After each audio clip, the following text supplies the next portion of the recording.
नमस्कार दोस्तों, users India में आपका स्वागत है। आज हम कक्षा 6 इतिहास की पाठ्यपुस्तक से अध्याय 3 आरंभिक नगर, यानी जो प्रारंभिक या आरंभिक नगर थे, वो कैसे थे, किस तरीके के होते थे, कैसी वहाँ पे व्यवस्थाएं होती थी, शहरी व्यवस्था कैसे निर्धारित की जाती थी, इन सब के बारे में इस अध्याय में हम पढ़ेंगे। तो पिछले अंक की तरह जहाँ पे आवश्यक हुआ हम संक्षेप में आपको एक्सप्लेन करेंगे, अदरवाइज एक्सप्लेनेशन पार्ट अलग से आएगा। आप ध्यान से सुनिएगा और साथ में पढ़ने की कोशिश करिएगा। चलिए प्रारंभ करते हैं। अध्याय 3 आरंभिक नगर, पुराने भवन का संरक्षण।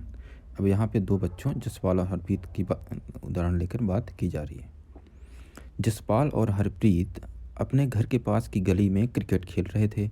उन्होंने देखा कि कुछ लोग उस खंडहर घर की तारीफ कर रहे थे जिसे गली के बच्चे भूतहा घर कहा करते थे। एक ने कहा, इसकी वास्तुकला को देखो, क्या आपने कहीं लकड़ी पर इतनी सुंदर नक्काशी देखी है? दूसरी महिला ने कहा, हमें मंत्री जी को पत्र लिखकर कहना चाहिए कि वह इस खूबसूरत घर को सुरक्षित रखने के लिए इसकी मरम्मत कराने की व्यवस्था करें। यह सब सुनकर जसपाल और हरप्रीत सोचने लगे कि इस पुराने खंडहर से लोगों का इतना लगाव क्यों हो सकता है। तो एक घर है, खंडहर के रूप में दिख रहा है, उसके विषय में बच्चों ने बात की कि महिला कह रही है कि हमें बताना चाहिए मंत्री जी को। बच्चों को लग रहा है इस खंडहर घर को क्यों ऐसा कर रहे हैं, क्यों कर रहे हैं? क्योंकि हमारी पुरानी विरासत है। कब के ज़माने के? पुराने हड़प्पा कालीन या आगे आप आगे पढ़ेंगे कि हड़प्पा क्या है। हड़प्पा की कहानी अब चालू होती है। तो चलिए देखते हैं। थोड़ा हम स्लो पढ़ेंगे क्योंकि हम ये उम्मीद करके चल रहे हैं कि छठी क्लास के बच्चे, 7वीं क्लास के बच्चे हैं, छोटी क्लास के, उनको समझने में, जिससे सुनने में ऐसा ना लगे कि ज़्यादा जल्दी बोला जा रहा है। बड़े क्लास के बच्चे हैं या कंपटीशन की तैयारी करने वाले दोस्त हैं, वो इसको स्पीड करके 1.25 या 1.5 या जितना उनको उचित लगे वो सुन सकते हैं समय बचाने के लिए। तो चलिए प्रारंभ करते हैं। हड़प्पा की कहानी। अक्सर पुरानी इमारत अपनी कहानी बताती है। लगभग 150 साल पहले जब पंजाब में पहली बार रेलवे लाइनें बिछाई जा रही थीं, तो इस काम में जुटे इंजीनियरों को अचानक हड़प्पा पुरा स्थल मिला, जो आधुनिक पाकिस्तान में है। उन्होंने सोचा कि यह एक ऐसा खंडहर है जहाँ से अच्छी ईंटें मिलेगी। कौन सा मिला? हड़प्पा पुरा स्थल कहाँ मिला? आधुनिक पाकिस्तान में। ठीक, तो आप चीज़ों को क्रमबद्ध से दिमाग में सेट करते चलिएगा। एक बार में नहीं होगा तो दूसरी बार सुनेंगे, तीसरी बार सुनेंगे, तो वैसे भी रिवीजन तो करना ही पड़ता है। इतिहास को थोड़ा फैक्ट याद करने पड़ते हैं और घटनाओं को एक घटनाक्रम में व्यवस्थित करते चलेंगे अभी से, छठी क्लास से, तो आगे आने वाले समय में आपको बहुत आसानी रहेगी।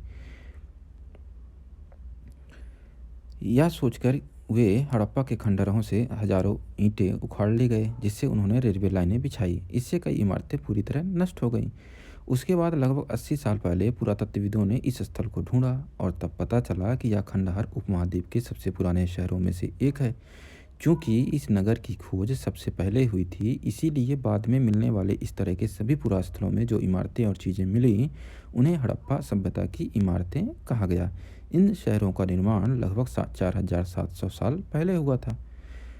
प्रायः पुरानी इमारतों को तोड़कर उनकी जगह नए भवन बनाए जाते हैं। क्या तुम्हें लगता है कि पुरानी इमारतों को सुरक्षित रखना चाहिए? ये सवाल किया जा रहा है। आप ध्यान से आप सोचिए, इन नगरों की विशेषता क्या थी? देखते हैं। इन नगरों में से कई को 2 या उससे ज़्यादा हिस्सों में भी विभाजित किया गया था। प्रायः पश्चिमी भाग छोटा था लेकिन ऊंचाई पर बना था, और पूर्वी हिस्सा बड़ा था लेकिन यह निचले इस इलाके में था।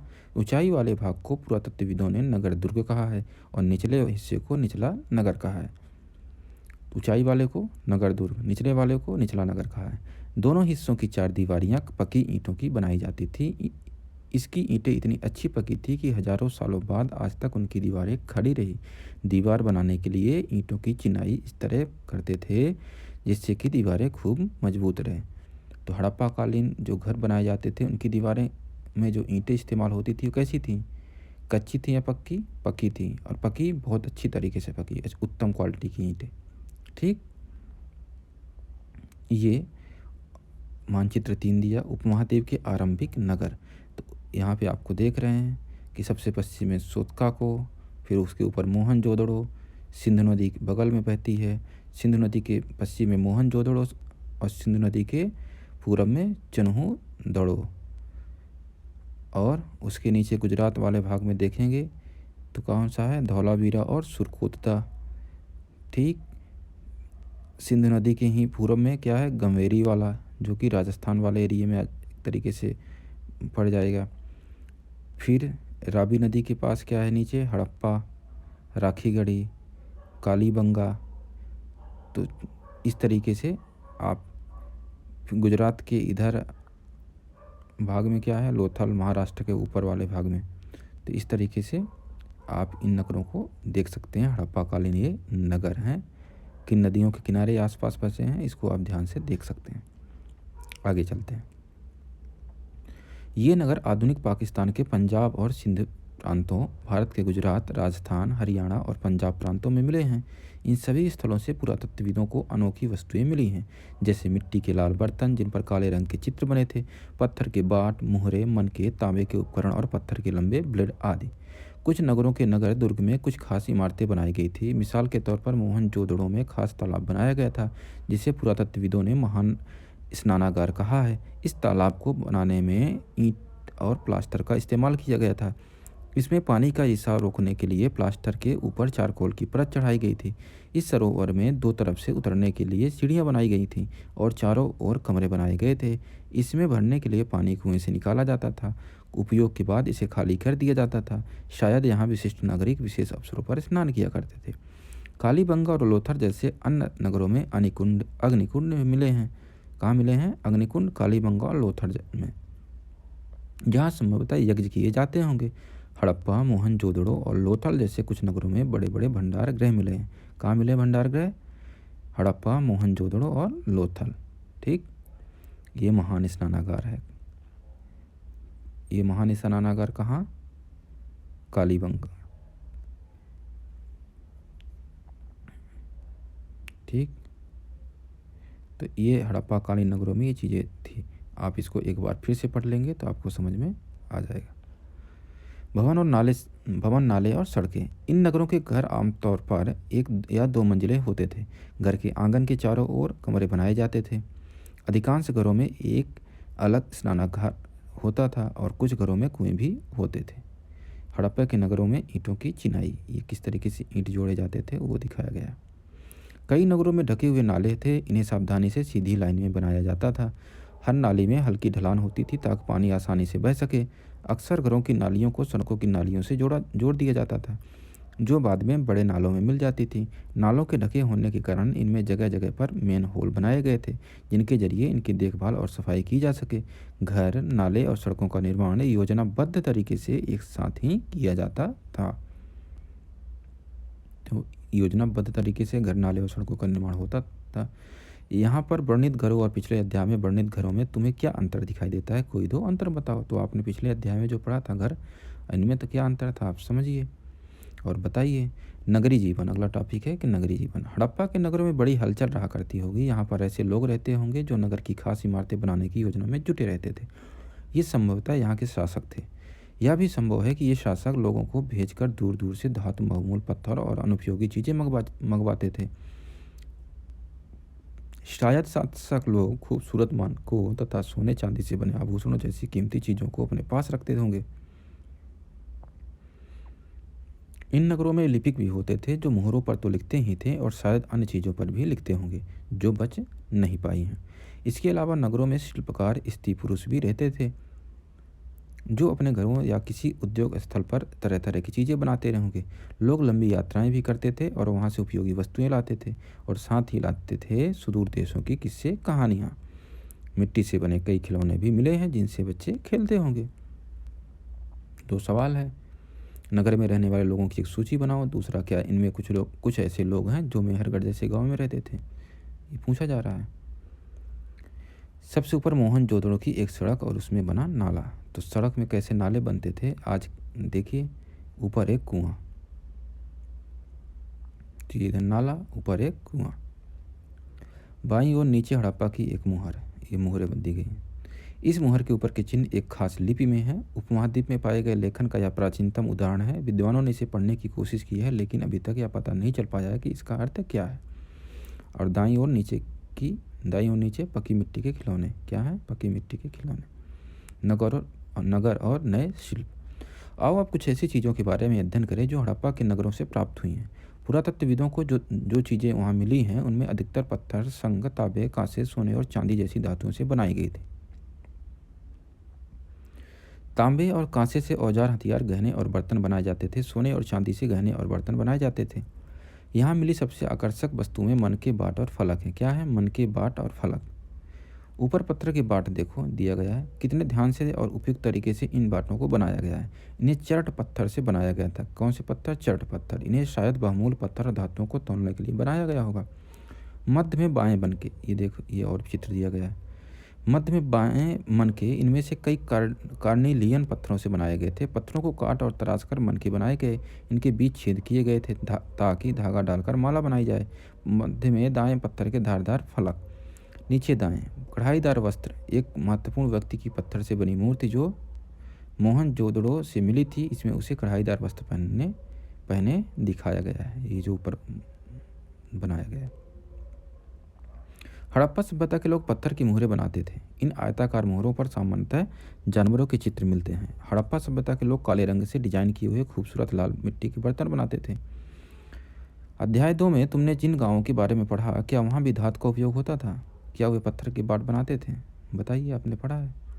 संभवतः 7000 साल पहले मेहरगढ़ में कपास की खेती होती थी। मोहनजोदड़ो से कपड़े के टुकड़े के अवशेष चांदी के एक फूलदान के ढक्कन तथा कुछ अन्य तांबे की वस्तुओं से चिपके हुए मिले। तो संभवतः 7000 साल पहले क्या होती थी? तो मेहरगढ़ में कपास की खेती होती थी। पक्की मिट्टी तथा फेयन से बनी तकलियां सूत कताई का संकेत देती हैं। ये एक चित्र है, इसको देखिए। इनमें से अधिकांश वस्तुओं का निर्माण विशेषज्ञों ने किया था। विशेषज्ञ उसे कहते हैं जो किसी खास चीज़ को बनाने के लिए खास प्रशिक्षण लेता है, जैसे पत्थर तराशना, मन के चमकाना या फिर मुहरों पर पच्चीकारी करना आदि। यहाँ पे कहा जा रहा है पृष्ठ 28, यानी जो चित्रों पर दिया गया है, ये देखो कि मूर्ति का चेहरा कितने आकर्षक ढंग से बनाया गया है। उसकी दाढ़ी कितनी अच्छी तरह दर्शाई गई है। यह किसी विशेषज्ञ मूर्तिकार का ही काम हो सकता है। हर व्यक्ति विशेषज्ञ नहीं हो सकता था। हमें यह पता नहीं है कि क्या सिर्फ पुरुष ही ऐसे कामों में प्रशिक्षण हासिल करते थे या फिर केवल महिलाएं ही। शायद कुछ महिलाएं या पुरुष दोनों ही इस काम में दक्ष थे। फेयंस, अभी एक चित्र दिया गया है। फेयंस पत्थर और शंख प्राकृतिक तौर पर पाए जाते हैं, लेकिन फेयंस को कृत्रिम रूप से तैयार किया जाता है। तो फेयंस कैसे तैयार किया जाता है? कृत्रिम रूप से। बालू या स्फटिक पत्थरों के चूर्ण को गोंद में मिलाकर उनसे वस्तुएं बनाई जाती थी। उसके बाद उन वस्तुओं पर एक चिकनी परत चढ़ाई जाती थी। इस चिकनी परत के रंग प्रायः नीले या हल्के समुद्री हरे होते थे। फेयंस से मन के चूड़ियाँ, बाले और छोटे बर्तन बनाए जाते थे। अगला टॉपिक, कच्चे माल की खोज में। कच्चा माल उन पदार्थों को कहते हैं जो या तो प्राकृतिक रूप से मिलते हैं या फिर किसान या पशुपालक उनका उत्पादन करते हैं, जैसे लकड़ी या धातुओं की अयस्क प्राकृतिक रूप से उपलब्ध कच्चे माल हैं। इनसे फिर कई तरह की चीज़ें बनाई जाती हैं। मिसाल के तौर पर किसानों द्वारा पैदा किए गए कपास को कच्चा माल कहते हैं, जिससे बाद में कताई बुनाई करके कपड़ा तैयार किया जाता है। हड़प्पा में लोगों को कई चीज़ें वहीं मिलती थीं, लेकिन तांबा, लोहा, सोना, चांदी और बहुमूल्य पत्थरों जैसे पदार्थों का वे दूर दूर से आयात करते थे।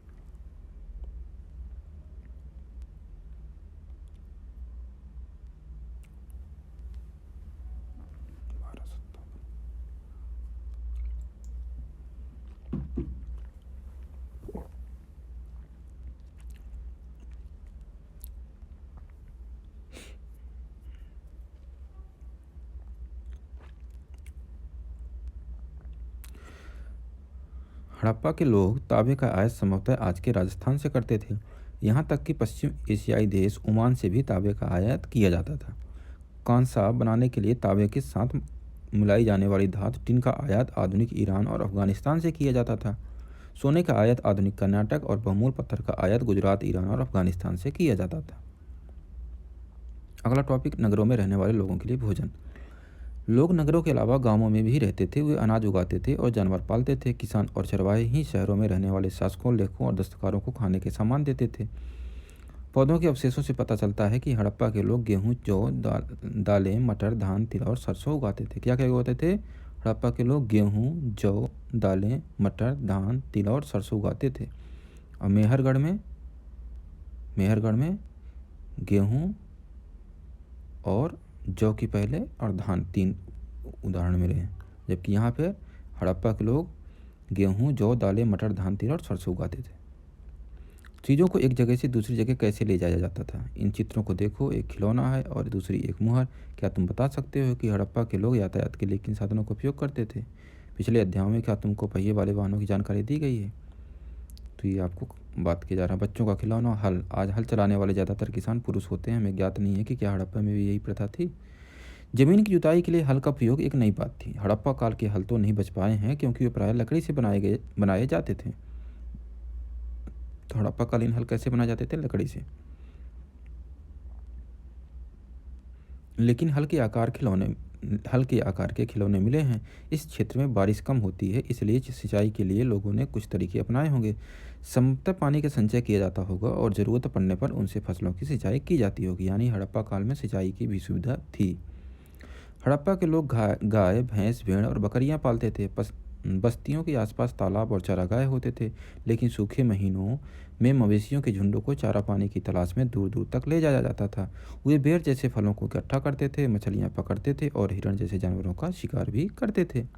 अगला टॉपिक, गुजरात में हड़प्पा कालीन नगर का सूक्ष्म निरीक्षण। कच्छ के इलाके में खदिर बेत के किनारे धौलावीरा नगर बसा था। वहाँ साफ पानी मिलता था और ज़मीन उपजाऊ थी। जहाँ हड़प्पा सभ्यता के कई नगर 2 भागों में विभक्त थे, वहीं धौलावीरा नगर को 3 भागों में बांटा गया था। इसके हर हिस्से के चारों ओर पत्थर की ऊंची ऊंची दीवार बनाई गई थी। इसके अंदर जाने के लिए बड़े बड़े प्रवेश द्वार थे। इस नगर में एक खुला मैदान भी था जहाँ सार्वजनिक कार्यक्रम आयोजित किए जाते थे। यहाँ मिले कुछ अवशेषों में हड़प्पा लिपि के बड़े बड़े अक्षरों को पत्थरों में खुदा पाया गया है। इन अभिलेखों को संभवतः लकड़ी में जड़ा गया था। यह एक अनोखा अवशेष है क्योंकि आमतौर पर हड़प्पा के लेख मुहर जैसी छोटी वस्तुओं पर पाए जाते थे। गुजरात की खंभात की खाड़ी में मिलने वाली साबरमती की एक उपनदी के किनारे बसा लोथल नगर साबरमती की एक उपनदी के किनारे बसा लोथल नगर ऐसे स्थान पर बसा था जहाँ कीमती पत्थर जैसा कच्चा माल आसानी से मिल जाता था। यह पत्थरों, शंखों और धातुओं से बनाई गई चीज़ों का एक महत्वपूर्ण केंद्र था। इस नगर में एक भंडार गृह भी था। इस भंडार गृह से कई मुहरें और मुद्रांकन या मुहरबंदी यानी गीली मिट्टी पर दबाने से बनी उनकी छाप मिले हैं।